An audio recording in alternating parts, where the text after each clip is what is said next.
वन्देऽहं श्रीगुरुश्रीयुतपदकमलं श्रीगुरून् वैष्णवांश्च श्रीरूपं साग्रजातं सहगणरघुनाथान्वितं तं सजीवं साद्वैतं सावधूतं परिजनसहितं श्रीकृष्णचैतन्यदेवं श्रीराधाकृष्णपादान् सहगणललिता श्रीविशाखान्वितांश्च यस्य प्रसादात् भगवत्प्रसादो यस्या प्रसादान्न गतिः कुतोऽपि ध्यायं स्तुवंस्तस्य यशस्त्रिसन्ध्यं वन्दे गुरोः श्रीचरणारविन्दं नमो महावदान्याय कृष्णप्रेमप्रदायते कृष्णाय कृष्णचैतन्य नाम्ने गौरत्विषे नमः। हे कृष्ण करुणा सिंधु दीनबंधु जगत्पते गोपेश गोपिका कांत राधा कांत नमोस्तुते तप्त कांचन गौरांगी राधे वृंदावनेश्वरी वृषभानुसुते देवी त्वं नमामि हरिप्रिये।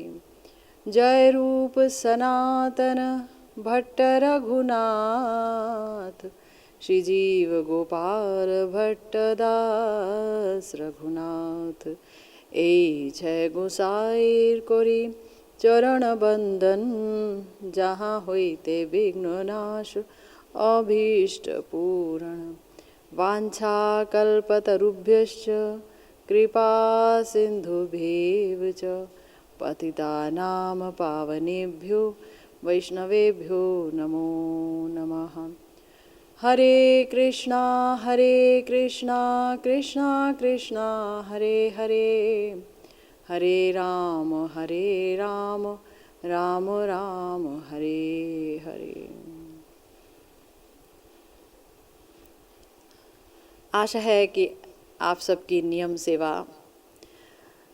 के समस्त व्रत जो भी आपने नियम लिए हैं वो बहुत अच्छी तरह से निभ रहे होंगे और आपका उत्साह बरकरार होगा।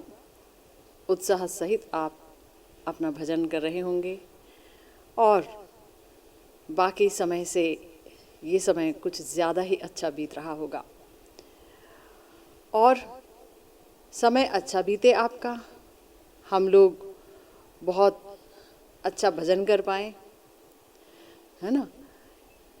इसके लिए आवश्यक है कि हम भगवान की कथा से जुड़े रहें, क्योंकि भगवान की कथा और भगवान में कोई अंतर नहीं है, ये हम जानते हैं। दोनों ही अभिन्न हैं, ये हम जानते हैं। कथा के माध्यम से भगवान श्री हरि हृदय में प्रवेश करते हैं और हृदय की समस्त अभद्रता समाप्त कर देते हैं और वहाँ पर भगवान का सिंहासन जो है वो तैयार हो जाता है, जिस पर ठाकुर जी आसीन होते हैं। तो हम लोगों का यही प्रयास है कि भगवान की इन कथाओं का आनंद लिया जाए और चूँकि हमारा जो भाव है वो मंजरी भाव उपासना है, मंजरी भावों की उपासना ही हमारा ध्येय है, फोकस है, तो इसलिए हम श्री नरोत्तम दास ठाकुर महाशय की प्रार्थनाओं पर चर्चा कर रहे हैं, जिसकी बड़ी ही सुंदर व्याख्या की है मेरे प्यारे गुरुदेव ने। हम सुनते चले आ रहे हैं ठाकुर महाशय की स्वाभीष्ट लालसा को, जहाँ पर वो एक प्रार्थना कर रहे हैं अपने अभीष्ट के चरण में कि कब उनका बरसाने में जन्म होगा वृषभानुपुर में, और कब उनका पाणी ग्रहण यानी ब्याह जावट में होगा, और कब उनको अपने अभीष्ट की सेवा प्राप्ति होगी, युगल सरकार की सेवा कब मिलेगी। आइए एक बार फिर से इस प्रार्थना को दोहराते हैं और उसके बाद हम आगे की चर्चा करेंगे। पहले प्रार्थना, जहाँ पर श्री ठाकुर महाशय कह रहे हैं, हरि हरि आर की एमन दशा होबो कबे वृषभानुपुरे আহিरी गोपेरो घरे तनया होइया जनमिबो जाबटे अमार कबे ए पाणी ग्रहण होबे बसती करीबो कबे ताय सखीर परम प्रेष्ठ सखीर परम श्रेष्ठ जे तहार होय प्रेष्ठ सेवन करीबो तार पाए तेहो कृपावान होइया रातुल चोरोने लैया अमारे कोरीबे समर्पण सफल होइबे दशा पूरीबे मनेर आशा सेवी दुहार जुगल चरण वृंदावने दुई जन चतुर्दिके सखीगण सेवन करीबो अवशेषे सखीगण चारी बीते नाना यंत्र लोहिया हाथे देखिबो मनेर अभिलाषे दुहु चांद मुख देखी जुड़ाबे तापिद आँखी नयने वही बे अश्रुधार वृंदार निर्देश पाबो दोहार निकटे जाबो हेनो दिन होइबे अमार श्री रूप मंजरी सखी मोरे अनाथिनी देखी राखिबे रातुल दूटी पाए नरोत्तम दास भणे प्रिय नर्म सखी गणे कभी दासी करिवे अमाए। श्री नरोत्तम दास ठाकुर महाशय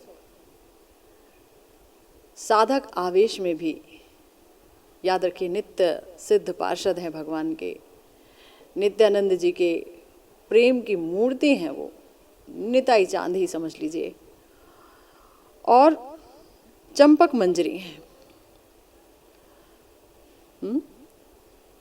स्वयं भगवान के पार्षद हैं, लेकिन तो भी उनके अंदर ये अभिलाषा कि कब समस्त प्रिय नर्म सखीगण समस्त मंजरियां मुझे दासी करके स्वीकार करेंगी, दासी बोल के स्वीकार करेंगी, वो दासी के रूप में मुझे मेरा स्थान देंगी।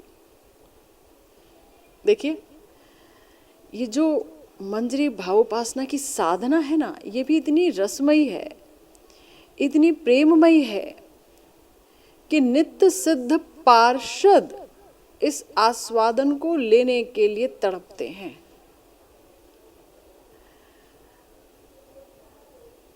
हमारी तुंग विद्या सखी जी श्री प्रबोधानंद सरस्वती पाद श्रीमन महाप्रभु की कृपा से वो भी इस दास्यम के लिए तड़पते हैं। हमारी रूप मंजरी जी, हमारे रघुनाथ दास गोस्वामी जी, श्री रूप गोस्वामी जी, हमारे समस्त गोस्वामी जी, जब हम उनके ग्रंथों को पढ़ते हैं और उन्हें समझने का प्रयास करते हैं तो हर जगह यही अभिलाषा होती है कि कब मैं दासी होंगी। तो साधक का जो आवेश है हमारे मंजरी भावोपासना में, जो कि श्रीमन महाप्रभु का दिया हुआ अनर्पित चर्यावदान है, वो भी बड़ा ही रसमय है। भजन के किसी भी स्तर पर या किसी भी जो स्वरूप हैं भगवान के, उनके भजन में अगर हम जाएं, हम देखें, तो ऐसी रसमय उपासना, ऐसे हृदय को आंदोलित कर देने वाली, आलोड़ित कर देने वाली ऐसी रसमय उपासना कहीं नहीं है। और यही श्री चैतन्य महाप्रभु की विशेष कृपा है हम जैसे कलिहत जीवों पर। तो हमने जाना श्री ठाकुर महाशय चाह रहे हैं कि वो वृषभानुपुर में गोपी के गर्भ से जन्म लेकर के और फिर जावट में ब्याह करके प्रिया जी की साक्षात सेवा प्राप्त करें। हमने ये भी जाना कि श्री नरोत्तम दास ठाकुर महाशय प्रार्थना कर रहे हैं कि मैं युगल स्वरूप को देख सकूं। वो युगल स्वरूप कैसा है जो सखियों से घिरा हुआ है, चारों तरफ सखियां हैं, रत्न सिंहासन पर प्रिया प्रियतम विराजमान हैं और चारों तरफ उनकी सखियां हैं अनेक अनेक सेवा कार्यों को करती हुई। तो सोच रहे हैं कि वो सब कैसा है, क्या वहाँ मुझे सेवा मिलेगी, कब ऐसा होगा कि मुझको श्री राधा रानी की कोई विशेष सखी जैसे कि ललिता जी अपनी एक विशेष मंजरी यानी श्री रूप मंजरी जी, श्री राधा रानी की विशिष्ट मंजरी, अभिन्न प्राणा उनके हाथों में समर्पित करेंगी सेवा के कार्य के लिए। नरोत्तम दास ठाकुर महाशय ने इस मंजरी भाव के साधक में क्या अभिलाषाएं जागृत होनी चाहिए, क्या उसके हृदय में प्रार्थनाओं की तरंग उठनी चाहिए, कैसी प्रार्थनाएं होनी चाहिए, वो सब खोल के बता दिया है। पूरे श्री प्रेम भक्ति चंद्रिका में ही सब कुछ बता दिया। और फिर जब उन्होंने अपनी प्रार्थनाएं की हैं प्रिया प्रियतम के चरणों में, गौर हरि के चरणों में, तो उसके ज़रिए भी उन्होंने कुछ भी छिपाया नहीं है।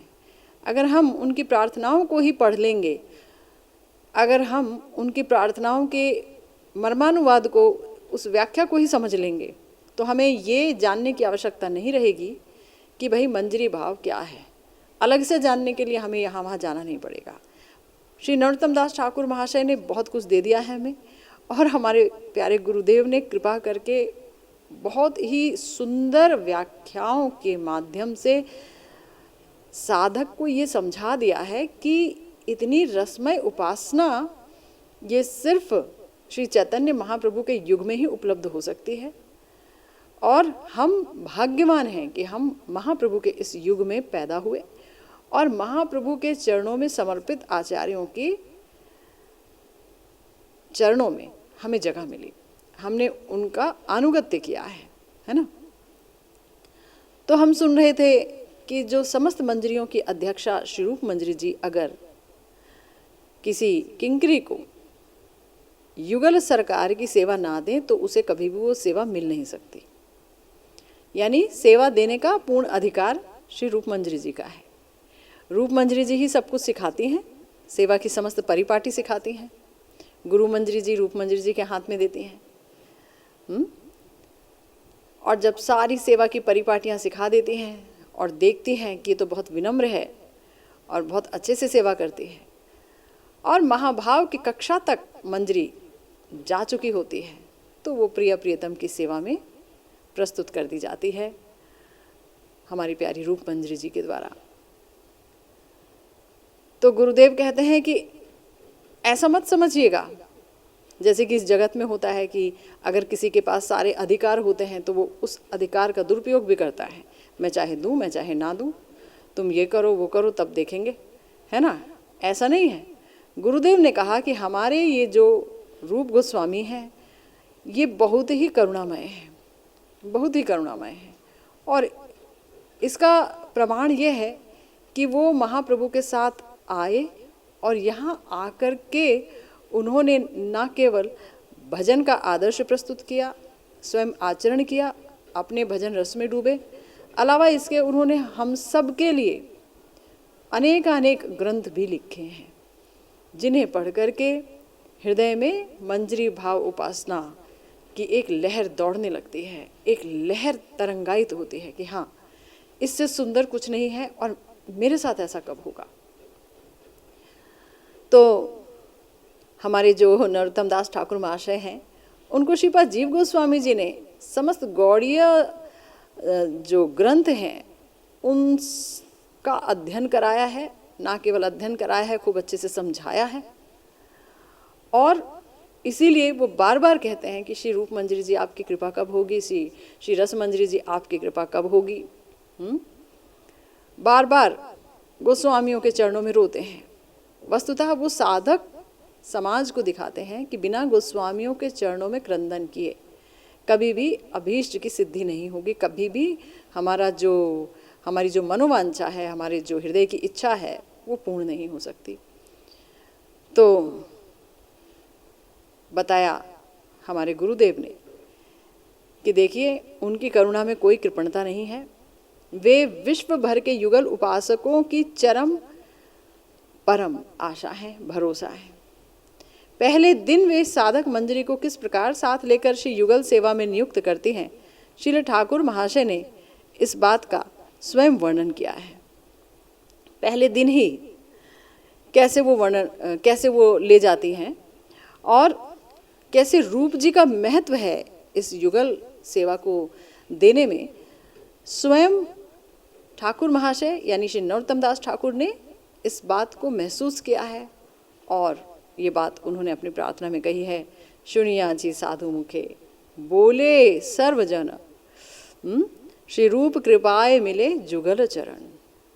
समस्त साधु, समस्त भक्त ये बात बताते हैं कि श्री रूप जी की कृपा के बगैर युगल चरणों की प्राप्ति असंभव है। हा हा प्रभु सनातन गौर परिवार सबे मिली वांछा पूर्ण करहु हमार, है ना।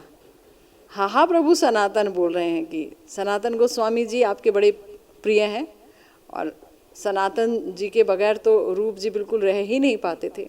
तो सनातन जी के पास मानो की अर्जी डाल रहे हैं कि आप गौर परिवार हैं, आप सब लोग मेरे मन की इच्छा पूरी कीजिए। क्या इच्छा पूरी कीजिए, क्या चाहिए श्री सनातन गोस्वामी जी से?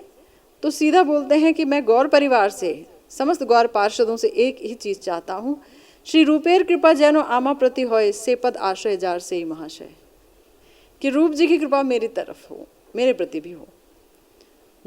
तो रूप जी का इतना महत्व है और पहली बार वही ले जाती हैं युगल सरकार की सेवा में। इसका भी रहस्योद्घाटन, ये रहस्य है और इसको खोला है हमारे श्री ठाकुर महाशय ने।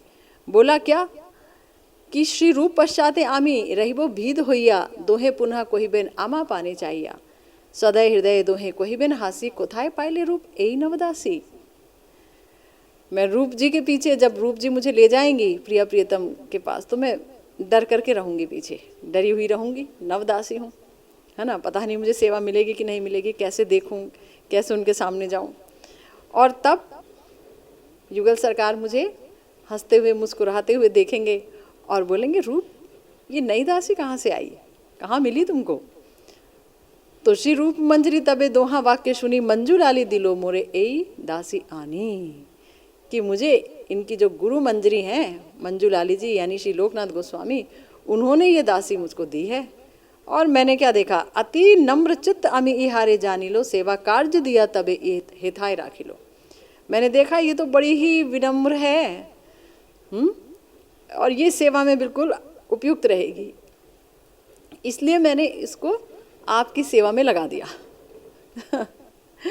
तो इस तरीके से बोला, ए तत्व दोहाकार साखाते को यह नरोत्तमे सेवाए दीबे नियुक्त करिए, और मुझे सेवा में श्री रूप मंजरी जी नियुक्त कर देंगे।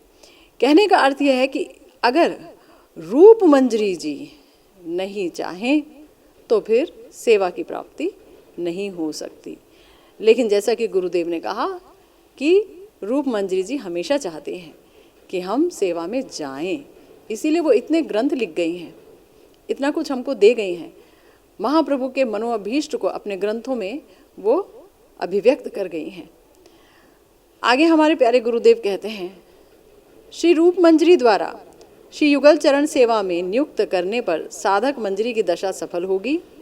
उसके हृदय में युगल सेवा का जो दृढ़ विश्वास सुचिर काल जड़ जमाए था वो पूरा होगा और युगल की चरण सेवा प्राप्त कर वो अनंत काल के लिए धन्य हो जाएगी। श्री रूप मंजरी जी जब सेवा में नियुक्त कर देंगी मंजरी को, साधक मंजरी को, तभी हमारी समस्त अभिलाषा पूर्णता को प्राप्त होगी, है ना। और जब तक ऐसी दशा नहीं उत्पन्न होती तब तक साधन, भजन, क्रंदन, हाहाकार ये सब चलता रहेगा गुरु गौरांग की कृपा से।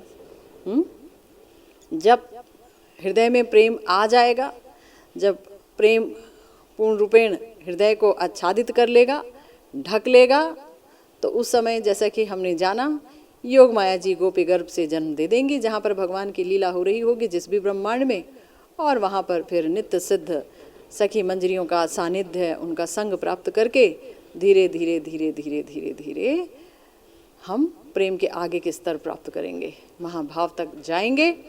और श्री रूप मंजरी जी जब समस्त परिपाटी सिखा देंगी, सेवा सिखा देंगी पूरी तरह से, तो हमें वो सेवा भी प्राप्त हो जाएगी।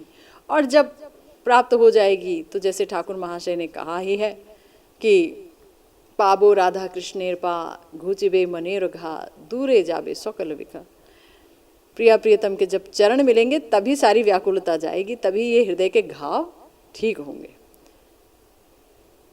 तो हृदय के घाव ठीक होंगे, यानी हृदय में ये अभाव, ये विरह तो उत्पन्न होना चाहिए ना साधक के अंदर। लेकिन अगर जागतिक विषयों को लेकर के मन मलिन है, यहाँ वहाँ डोलता रहता है मन, बहुत चीज़ों की प्राप्ति करने के लिए उत्सुक रहता है, तो फिर क्या पाएंगे हम?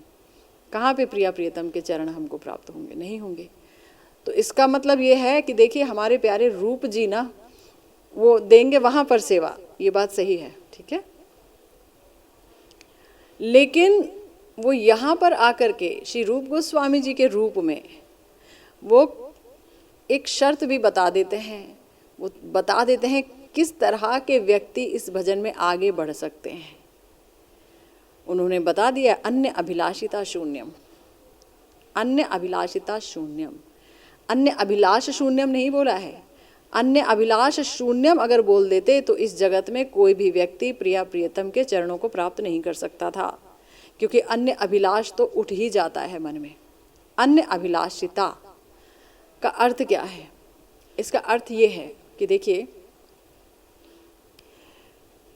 कोई व्यक्ति भजन कर रहा है और भजन करते करते प्रारब्धवश, संस्कारवश, संगवश कहीं उसका मन चलायमान हो गया और जो कार्य उसे नहीं करना था, कृष्ण इतर वस्तुओं से प्रेम नहीं करना था, कृष्ण इतर व्यक्ति से प्रेम नहीं करना था, वो कर बैठा, है ना, संग कर बैठा, कुछ भी कर बैठा।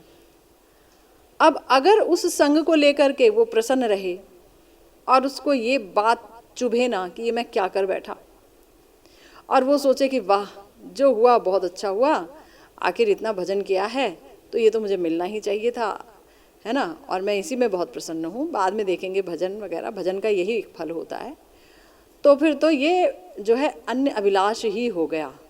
लेकिन अगर कोई व्यक्ति दुखी हो जाए, बार बार हाहाकार करे, बार बार पश्चाताप करे, अनुताप करे, प्रिया प्रियतम के चरणों में क्रंदन करे कि हे प्रभु अपनी माया से मुझे बचाओ, आपकी माया मुझे जीने नहीं देती, हे प्रभु आपकी माया के आगे मैं विवश हो जाता हूँ, मेरी रक्षा करो, हे गुरुदेव मेरी रक्षा करो, रोता रहे, अनुताप करे, और अनुताप सहित अगर वो विषय को भोग भी ले पर फिर से अनुताप हो, फिर से भोग और फिर से अनुताप, तो इसे कहते हैं अन्य अभिलाषिता।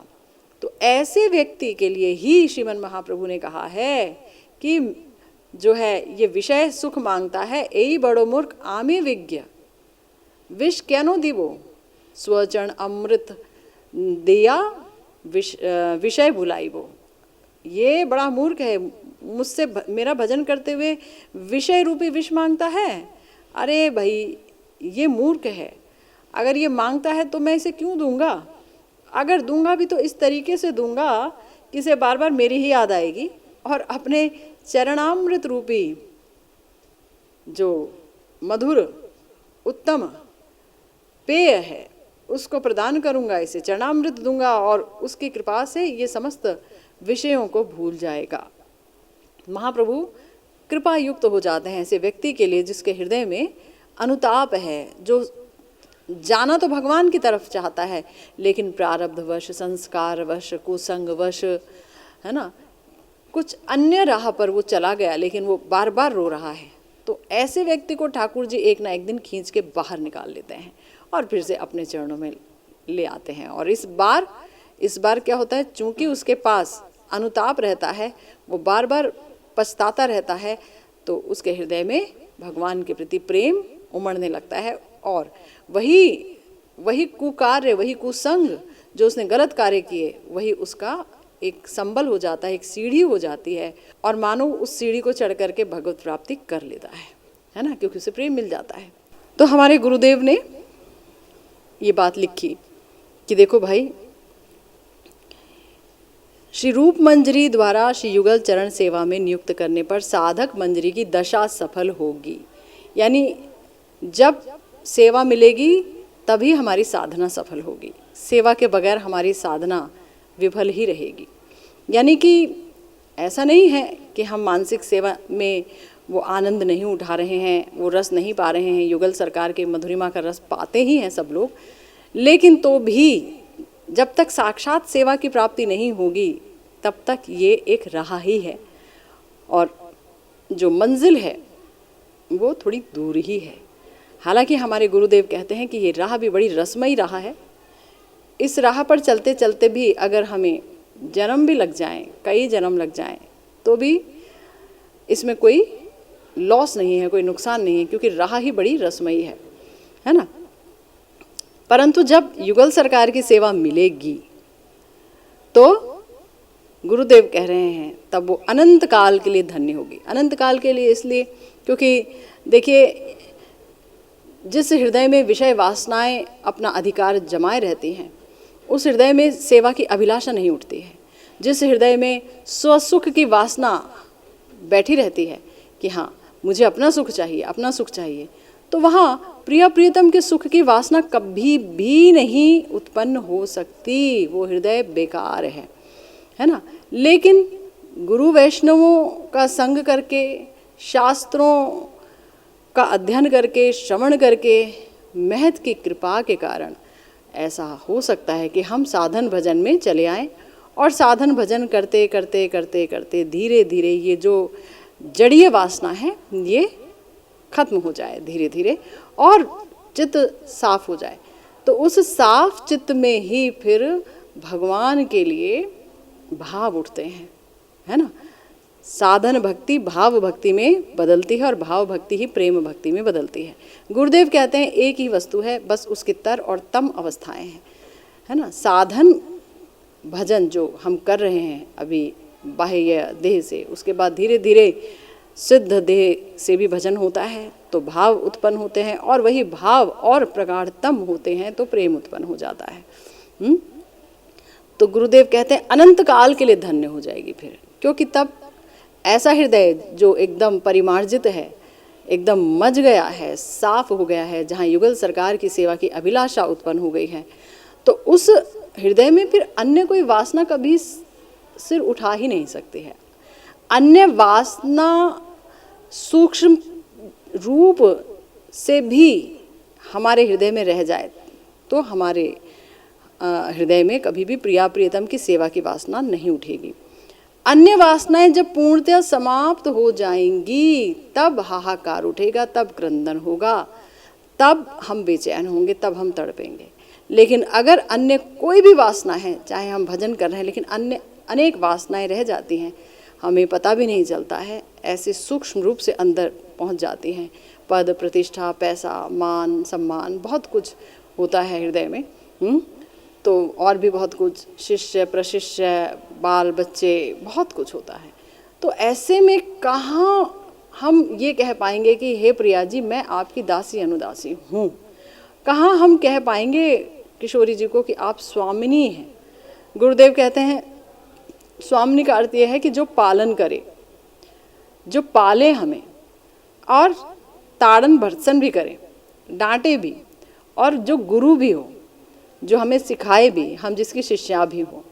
स्वामिनी का अर्थ बड़ा ही व्यापक है, लेकिन हम इस शब्द का इस्तेमाल प्रिया जी के लिए करने की योग्यता नहीं रखते अगर हमारे अंदर अन्य वासना है तो इसका मतलब हमारा स्वामी कहीं कोई और है, हम किसी और की तरफ निगाह रखे हुए हैं कि भाई तुम नहीं होगे मेरी ज़िंदगी में तो मेरी ज़िंदगी बेकार हो जाएगी, तो फिर काम चलेगा नहीं। हमारे प्यारे रघुनाथ दास गोस्वामी जी हों, चाहे श्री रूप गोस्वामी जी हों, चाहे श्री जीव गोस्वामी जी हों, चाहे श्री सनातन जी हों, समस्त गोस्वामियों को आप देख लीजिए, उन्होंने पूर्ण एकाग्रता से और पूरी तरह से सिर्फ किशोरी जी को ही अपना माना है और युगल सरकार की सेवा के लिए ही वो तड़पे हैं हर पल हर क्षण। तो जहाँ ये विरह होगा, जहाँ ये तड़प होगी, तो वहाँ ही मंजिल करीब होगी। गुरुदेव यहाँ आगे कहते हैं कि श्री रूप मंजरी की करुणा से श्री युगल सेवा प्राप्त कर धन्य हुई साधक मंजरी को जो सौभाग्य संपदा मिलेगी वही वर्णन कर रहे हैं। अब यहाँ पर एक सवाल उठता है कि भाई मुझे सेवा क्यों चाहिए, मुझे मिलेगा क्या? आप बार बार कह रहे हैं सेवा मिल जाए, सेवा मिल जाए, मिलेगा क्या? यहाँ भी तो मैं कितनों की सेवा कर ही रहा हूँ, यहाँ क्या मिला हमें? इस जगत में तो कुछ मिला ही नहीं। अब वहाँ भी अगर सेवा करने लग जाएंगे तो वहाँ क्या मिलेगा? यही कि हम दोबारा जन्म नहीं लेंगे, 84 लाख योनियों में नहीं पड़ेंगे, हमें स्वर्ग नरक नहीं मिलेंगे, है ना? तो यही मिलेगा क्या? तो अगर यही मिलेगा तो फिर मैं बहुत सीधी सी भक्ति क्यों ना कर लूँ, मैं हरि नाम करूँ और वैकुंठ प्राप्ति की कामना करूँ, वो तो बहुत जल्दी मिल जाता है। उसमें तो ये भी नहीं पाना होता है कि भाई स्नेह मान प्रणय राग अनुराग भाव महाभाव यहाँ तक की कक्षा मिले। तो यहाँ ऐसा क्या विशेष है? अरे भाई क्यों लूँ मैं दोबारा गोपी गर्भ से जन्म, जन्म तो जन्म है। किसी के मन में ये भी बात उठ सकती है। हालांकि वहाँ पर जो जन्म है और वहाँ जो गोपियाँ हैं वो तो सच्चित आनंद की बनी हुई है। वो तो चिन्मय शरीर है, वहाँ का जन्म भी चिन्मय शरीर है। वहाँ तो भौतिक कुछ होता ही नहीं, वहाँ तो हड्डी मांस इन सब से बना हुआ शरीर होता ही नहीं है। तथापि अगर लोग कह ही बैठें क्या मिलेगा, क्यों जाना, तो हमारे गुरुदेव कहते हैं कि देखिए हमारे जो ठाकुर महाशय अपनी इस त्रिपदी के शेष अंश में कह रहे हैं ना, वृंदावने दुई जन, है ना, और चतुर्थी के सखी संग, सारी सखियों के साथ हमारे वृंदावन चंद्र बैठे हुए हैं अपनी प्रिया जी के साथ, किशोरी जी के साथ। तो वो कैसे दिख रहे हैं, क्या मिलेगा? तो गुरुदेव कह रहे हैं कि मधुर वृंदावन में मधुर युगल किशोर विराजेंगे और उनके निसीम रूप माधुर्य से जगत छा जाएगा। श्री वृंदावन का जो स्वरूप है ना, वो बहुत ही सुंदर है और वो इन आंखों से नहीं दिखता है। प्रेमांजन चुरित भक्ति विलोचनेना, जो आंखें प्रेम के अंजन से युक्त होती हैं तो उनके हृदय में ही वो श्री वृंदावन का स्वरूप प्रकट होता है। पहली बात। दूसरी बात, रूप रघुनाथ पदे होइबे आकुति। जब रूप रघुनाथ जी के चरण में आकुति होती है, जब वो हम पर दया करते हैं, तब हम उस वृंदावन का स्वरूप देख पाते हैं। कबे हम हेरी बो से ही श्री वृंदावन, वो श्री वृंदावन, वो माने वो जिसका जिक्र ग्रंथों में है, शास्त्रों में है, वो जो परम मधुर है, वो जो संधनी शक्ति का सुंदर खेल है, उसकी क्रीड़ा के रूप में प्रकटित है। भगवान की संधनी शक्ति श्री नित्यानंद प्रभु, श्री निताई चांद ही श्री वृंदावन धाम है। और श्री वृंदावन धाम का जो माधुर्य है उसको मैं अपने शब्दों में क्या व्यक्त करूं? व्यक्त करने की कोई भाषा नहीं है। चिंतामणि प्रकृत सदमशु कल्प वृक्ष लक्षावृतेषु सुरभिर्भिपालयन्तम लक्ष्मी सहस्र शत संभ्रम सेव्यमानम गोविंदमादि पुरुषम तमहम भजामि। ब्रह्मा जी ने ही ये बात बोल दी और भी कितनी जगह कितनी तरीके से ये बात बताई गई। जब श्रीमन महाप्रभु नीलाचल में थे और देख रहे थे कि लक्ष्मी जी आई हुई हैं भगवान को वापस ले जाने के लिए, और वो कितना क्रोध में हैं, और शिवास जी जो कि नारद जी हैं वस्तुतः, वो बोल रहे हैं कि देखिए हमारी ऐश्वर्य की देवी आई हैं और कैसे ठाट बाट के साथ आई हैं, कितने सारे हाथी घोड़े पालकी वगैरह और सोने की कितनी सारी चीज़ें हैं। तो देखिए ऐसा स्वरूप श्री वृंदावन धाम में क्या है? बस फल पुष्प लक्ष लता वता यही सब तो है, वृक्ष ही तो है, और क्या है? श्रीमन महाप्रभु हंस बैठे और उन्होंने श्री स्वरूप दामोदर जी को कहा कि एक बार श्री वृंदावन धाम की महिमा बताइए। और श्री वृंदावन धाम की जो महिमा का वर्णन किया है उन्होंने, सुनकर श्रीवास जी नाचने लगे, आनंद से विभोर हो गए। ऐसा धाम, चिंतामणि रूपी मणियों से जड़ित जहाँ की भूमि है, और तो क्या कहें, और तो क्या कहें। जहाँ हर वृक्ष कल्प वृक्ष है, हर वृक्ष कल्प वृक्ष, डिजायर ट्री।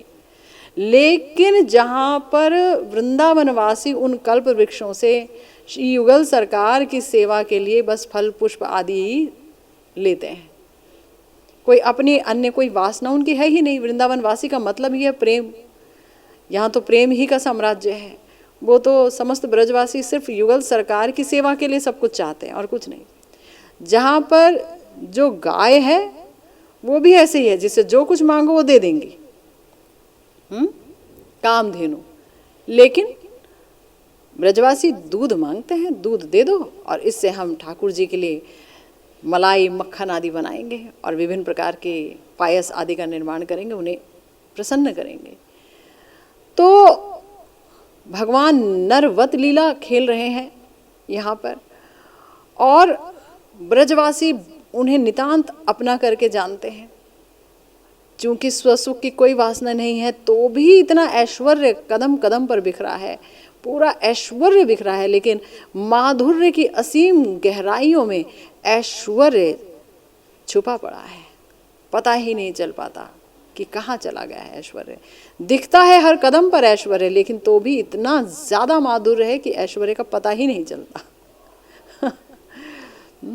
ठाकुर जी ने गिरिराज जी को उठा लिया, लेकिन किसी ने भी नहीं सोचा कि ये भगवान है जो 7 दिन तक ऐसे ही उठा करके कैसे कोई खड़ा रह सकता है। कोई सोच ही नहीं पाया।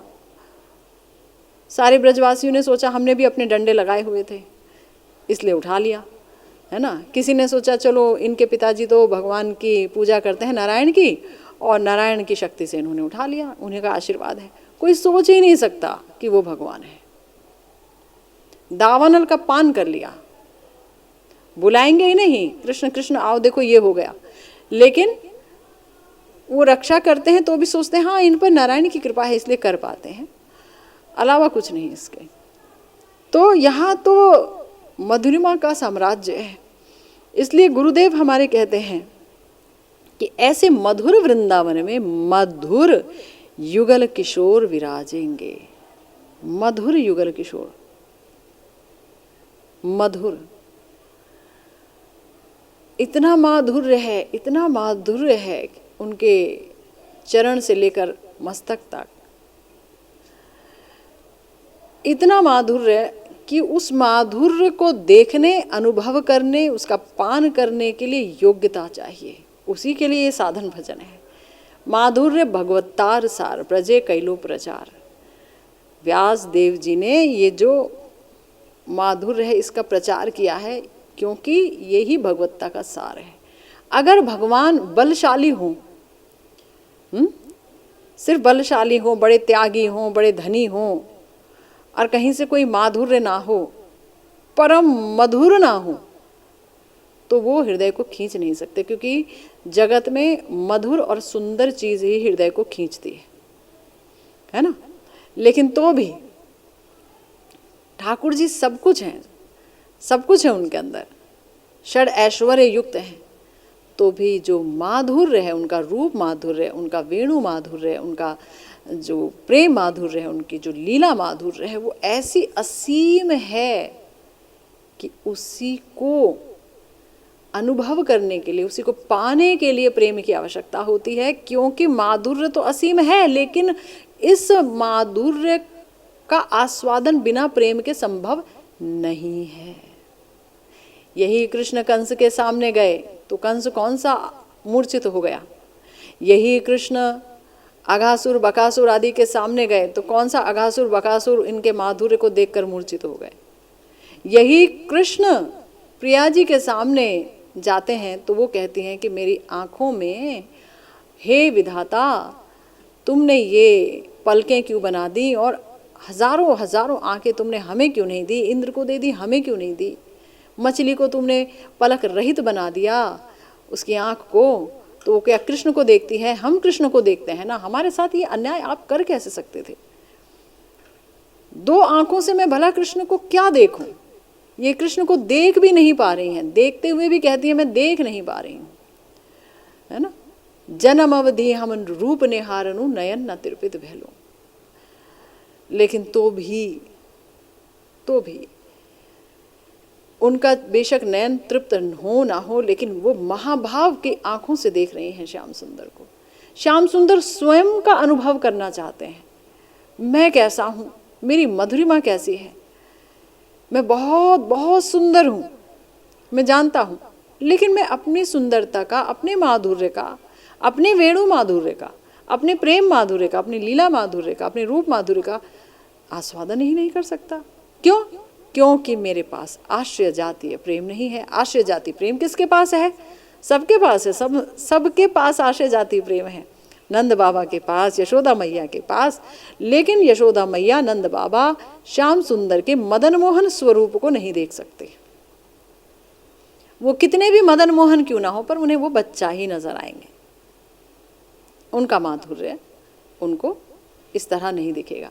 लेकिन जो गोपियां हैं, जिनके हृदय में महाभाव है, और विशेषतया हमारी प्यारी किशोरी जो, हमारी प्यारी ईश्वरी, जिनका प्रत्येक अंग ही महाभाव से गठित है, वो जब श्याम सुंदर को देखेंगे तो हमारे प्यारे श्याम सुंदर को कहना पड़ा कि एई प्रेम द्वारे राधिका एकली अमार माधुर्य अमृत आस्वादे सकली।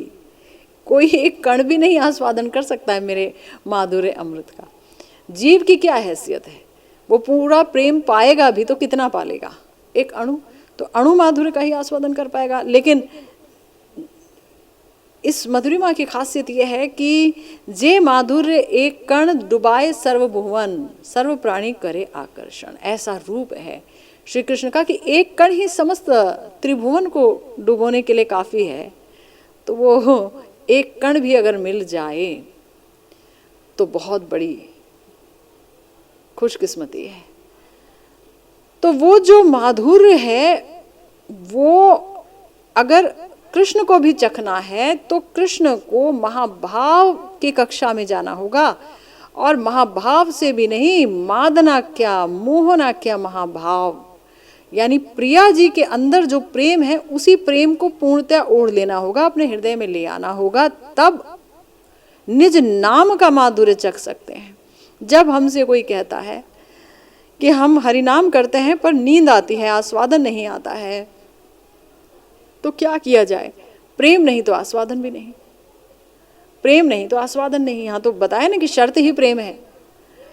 ये जो माधुर्य है उसका जो रस निकलेगा वो तो प्रेम से ही निकलेगा, वो तो प्रेम से ही आस्वादित होगा। प्रेम नहीं तो कुछ भी आस्वादन नहीं।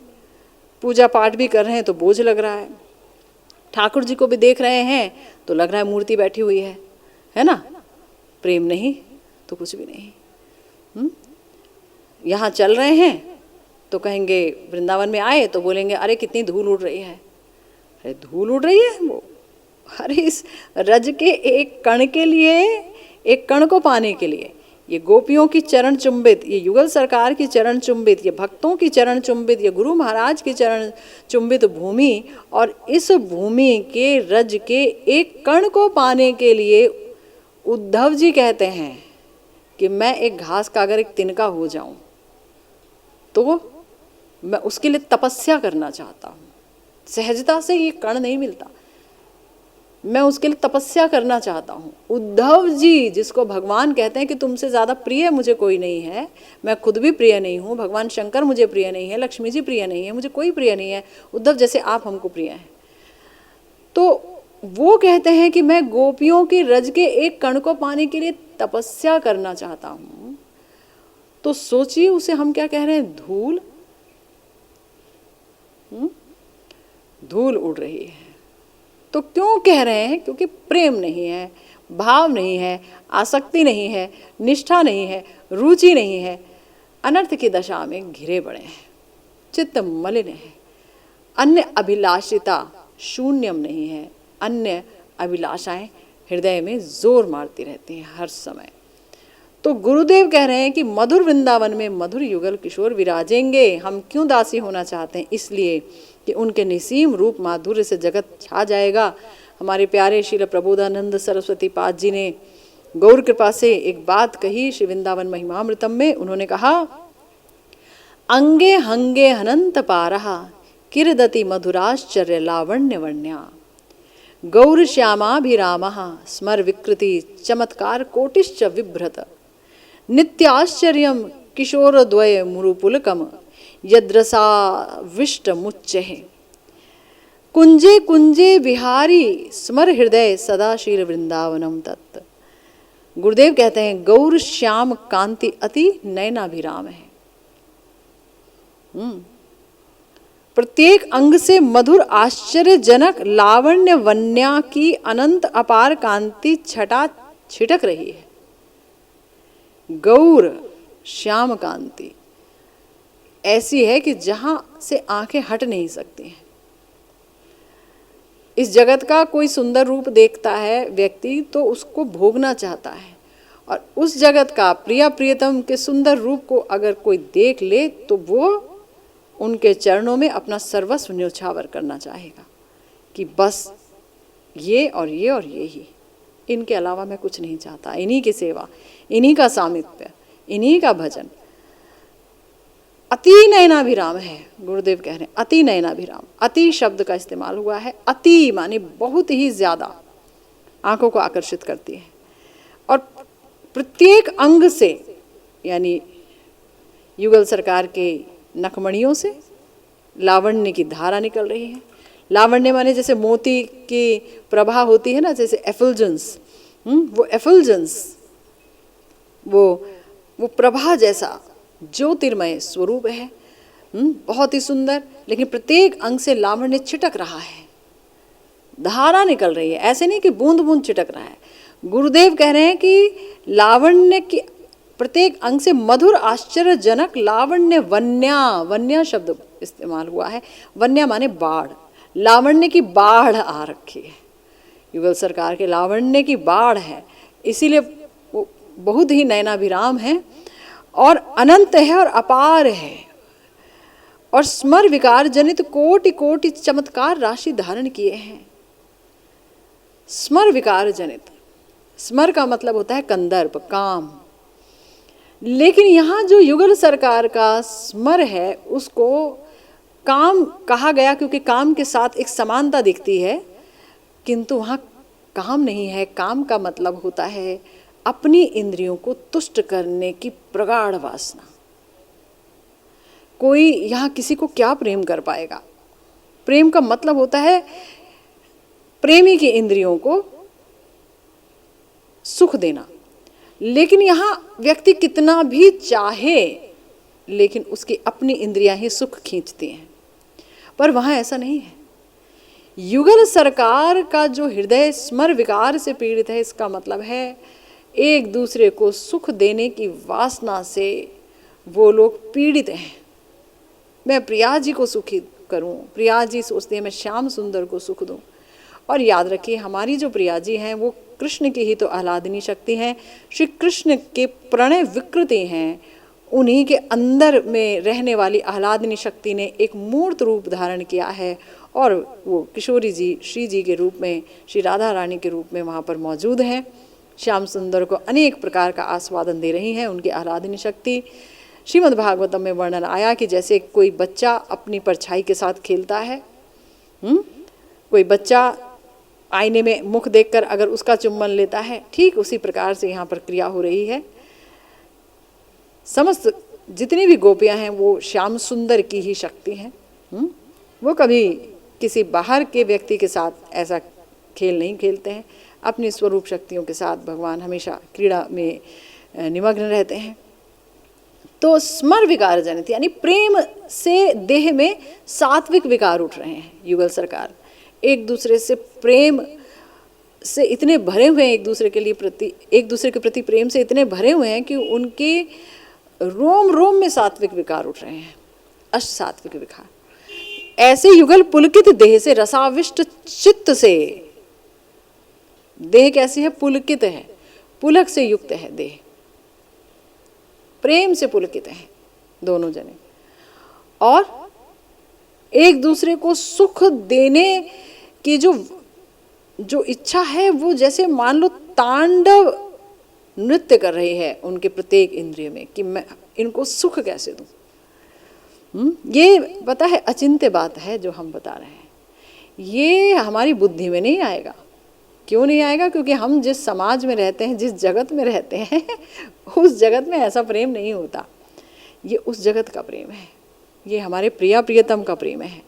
वो प्रेम की नगरी है, ये वृंदावन धाम प्रेम की नगरी है, और यहाँ पर प्रेम की ही पूजा होती है, प्रेम से पूजा होती है, प्रेम का ही आस्वादन होता है। तो गुरुदेव कह रहे हैं कि ऐसे युगल पुलकित देह से, रसाविष्ट चित्त से वृंदावन के कुंज कुंज में विहार कर रहे हैं। हे मन, तुम उसी श्री वृंदावन धाम का स्मरण करो। जिनका अनंत सौंदर्य, अनंत कांति, असीम सुषमा दिग दिगंत में खेल रही है, वे ही माधुर्य वारिधि युगल किशोर वृंदावन में विराज करेंगे। और मैं आपको कहूँ तो इन नयनों की, इन आँखों की सफलता ही तभी है, इस आँख रूपी इंद्रिय की सफलता ही तभी है। चाहे भगवान, चाहे हमारे प्यारे प्रिया प्रियतम अधोक्षज हैं, इंद्रियों के द्वारा उन्हें ग्रहण नहीं किया जा सकता, उनके लिए आध्यात्मिक इंद्रियों की आवश्यकता है। पर यही इंद्रियां चिन्मय हो जाती हैं भजन करते करते, और ये इंद्रियां उन्हें ग्रहण कर पाती हैं। तो उनका अनंत सौंदर्य देखने के लिए, महसूस करने के लिए, पाने के लिए ही ये 5 इंद्रियां भगवान ने बनाई हैं मनुष्य देह में।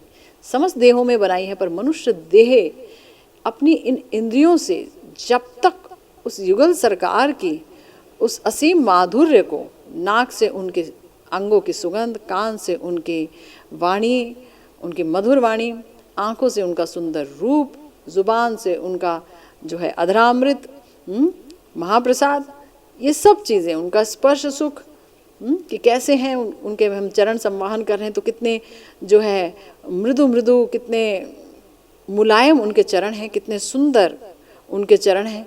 तो ये सब जब तक व्यक्ति अनुभव नहीं करेगा तब तक उसकी इंद्रियां प्यासी ही रह जाएंगी, और वो उस प्यास को बुझाने के लिए यहाँ वहाँ भटकता फिरेगा। तो अनुभव में आना बहुत आवश्यक है। इसीलिए गुरुदेव कहते हैं कि हमारा जो भजन है वो भजन ही अनुभव का भजन है। यानी आप जब सिद्ध देह में बैठ करके भगवान की सेवा करते हैं तो फिर धीरे धीरे धीरे गुरु कृपा से इसका अनुभव आना प्रारंभ होता है। आगे गुरुदेव ने कहा कि ऐसे सौंदर्य माधुर्य से मंडिता सखियां उन्हें घेरे रहेंगी। श्री युगल सेवा के अंत में मंजरियां सखियों की भी यथा योग्य सेवा करेंगी। युगल सरकार की तो करेंगे ही अनेक सेवा, फिर जो सखियां हैं, ललिता जी, विशाखा जी और भी अनेक सखियां, उनके कुंजों में जाके भी उनकी सेवा करेंगी, वैसे भी उनकी सेवा करेंगी, उनका भी श्रृंगार करेंगी और भी बहुत सारी सेवा करेंगी। सखियां सितार, वीणा, पखावज, मृदंग आदि लेकर युगल का मधुर लीला गान करेंगी, और वो जो लीला गुणगान करेंगी तो उसे सुनकर देखकर किंकरी धन्य होगी। हम जिसे प्यार करते हैं हम हमेशा उसका यश सुनना चाहते हैं, है ना। हम हमेशा चाहते हैं उसके बारे में श्रवण करें, श्रवण करें, श्रवण करें। कथा के लिए आप लोग इतने बेचैन होते हैं कि हम कथा सुने, तो ये तो भगवान की बड़ी ही असीम कृपा है। इसका मतलब हृदय में कहीं ना कहीं ठाकुर जी के लिए, युगल सरकार के लिए प्रेम है, इसलिए कथा के प्रति इतना अनुराग है। कथा कब होगी, कथा कब होगी। इस जगत का आम आदमी तो कभी नहीं बोलता कि भगवान की कथा कब होगी। वो चातक की तरह हमेशा आंखें बिछाए तो नहीं बैठा रहता, कब होगी कथा। उसे कथा सुनने के लिए बोल दिया जाए तो भी वो सुनना नहीं चाहता। लेकिन आप लोग बहुत ही बड़भागी हैं, किस्मत वाले हैं, सौभाग्यशाली हैं कि इस कथा को लेकर के आप इतना भाव रखते हैं।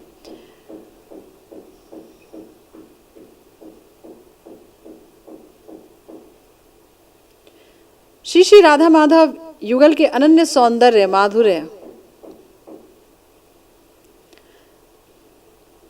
श्री श्री राधा माधव युगल के अनन्य सौंदर्य माधुर्य विमंडित चंद्रमुख को देखकर मंजरी के चिर तापित नयन सुशीतल होंगे, नेत्रों से अश्रुधार बहेगी, और तब वन देवी वृंदा की कृपा भी प्राप्त होगी। वृंदा क्या करेंगी, युगल के निकट जाकर उनकी सेवा का आदेश देंगी, और वह उनकी आज्ञा से श्री युगल की श्री अंग सेवा पाकर धन्य होगी। हम वृंदा देवी से बार बार ये मांगते हैं कि आप जो है हमें युगल की सेवा दीजिए, है ना। और युगल की सेवा वो देती भी हैं, इसीलिए हम तुलसी जी की इतनी पूजा अर्चना करते हैं ताकि हमारी भक्ति बढ़े और युगल सरकार की तरफ हमारा ध्यान जाए, युगल के प्रति हम आकर्षित हों।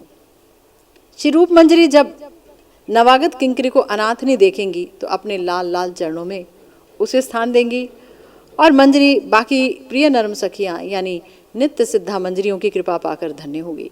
सभी उसे अपनी किंकरी बनाकर अपने चरणों में आश्रय देंगी, सबकी सेवा करेगी वो। और गुरुदेव कहते हैं इसी में गौड़ीय वैष्णवों की साधना की चरम पूर्णता है, यही हमारी साधना है। और जब हमें ये सब सेवा मिल जाएगी श्री युगल सरकार की, सखियों की, मंजरियों की, तो फिर हमारी जो है अभिलाषा, हमारी साधना पूर्ण हो जाएगी। श्रील ठाकुर महाशय ने अपनी प्रार्थना में जो आकांक्षा व्यक्त की है, उसी शाश्वत आकांक्षा से गौड़ीय वैष्णवों का जीवन भरा होता है। ये हृदय में भाव, ये अभिलाषा, ये इच्छा हमेशा उठनी चाहिए, जो हमें श्रील ठाकुर महाशय ने सिखाई है कि प्रार्थना अगर करनी है युगल सरकार के पास तो प्रार्थना कैसी हो। वे इसी आकांक्षा को लेकर साधन भजन करते हैं और सिद्धि में यही सेवा उनको मिल जाती है और वो धन्य धन्य होते हैं। तो बहुत सुंदर चर्चा रही आज की, और बस उम्मीद यही करते हैं कि इस चर्चा से आप युगल सरकार के प्रति और भी दृढ़ निश्चयी हो जाएं कि हाँ, हमें युगल सरकार का, प्रिया प्रीतम का भजन करना है।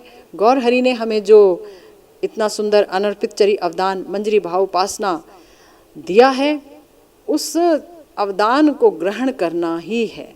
बस यही हमारा संकल्प हो, और इसी शुभकामना के साथ आज की भागवती कथा को यहीं विश्राम देने की आज्ञा दीजिए। जय जय श्री राधे श्याम, श्री गुरु निताई गौर सीतानाथ प्रेमानंदे हरि हरि बोल।